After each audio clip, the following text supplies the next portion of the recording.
দিনের বেলায় প্রকাশ্যে মাদক বিক্রি করছে এক তরুণী।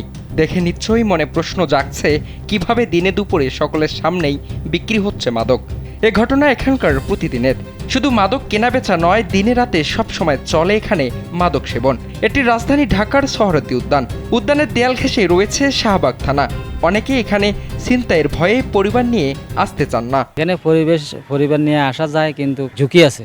ঝুঁকি বলতে কিছু লোক আছে সুযোগ পেলে ছিনতাই করে। কয়েক মাস আগে এই উদ্যানেই ঢাবি শিক্ষার্থী সাম্য হত্যার ঘটনা ঘটে, যা নিরাপত্তা ব্যবস্থাকে প্রশ্নের মুখে দাঁড় করায়। কিন্তু প্রশ্ন, তারপরও কি পরিবর্তন এসেছে এখানে?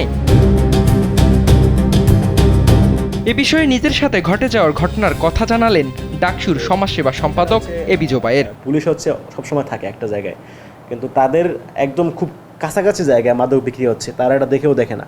এইটার স্থায়ী সমাধানের জন্য যেটা বললাম, যে আসলে ওইটাই করতে হবে, যে আসলে গণপূর্ত অধিদপ্তরকে এখানে একটা সিরিয়াসলি কনসার্ন নিয়ে কাজ করতে হবে, একটা আলাদা প্রজেক্ট হিসেবে কাজ করতে হবে, যে সোহরাওয়ার্দী উদ্যানকে নিরাপদ করা। এই জন্য যেটা বললাম, যে মাদকের যে সাপ্লাই ওটাকে বন্ধ করা। আমরা কয়েকজনকে ধরে পুলিশে দিয়েছি এর আগে কয়েকবার, এবং জাস্ট কয়েকদিনের মধ্যে দেখলাম তারা আবার ঘুরে ফিরে সোহরাওয়ার্দী উদ্যানে ঘুরতেছে। মানে আমরা ধরে পুলিশে সোপর্দ করতেছি, বাট তারা এনিহাও আইনের ফাঁক ফোকর গলিয়ে বেরিয়ে আসতেছে। তবে অসংখ্যবার রাতে পুলিশের মাদক বিরোধী অভিযান চললেও লাভ হয় না তাতে। পুলিশ দেখলেই পালিয়ে যায় মাদক বিক্রেতারা। আবার সকাল হতেই প্রকাশ্যে মাদক সেবনও কেনাবেচা হয়। জানা গেছে, বিভিন্ন বয়সী মানুষের আগমন হয় এখানে, যাদের অধিকাংশই আসেন মাদক সেবনে। অভিযোগ উঠছে, এখানে থাকা কয়েকজন নারী ও শিশু সরাসরি এসব মাদক সরবরাহে জড়িত। তারাই বিভিন্ন কৌশলে মাদক সরবরাহ করেন।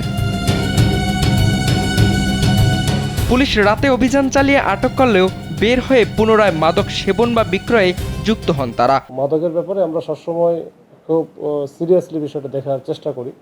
এখন সোহরাওয়ার্দী উদ্যানে এটা দীর্ঘদিন থেকেই বিভিন্ন কারণেই এটা মাদকের একটা স্পট হয়ে গেছে।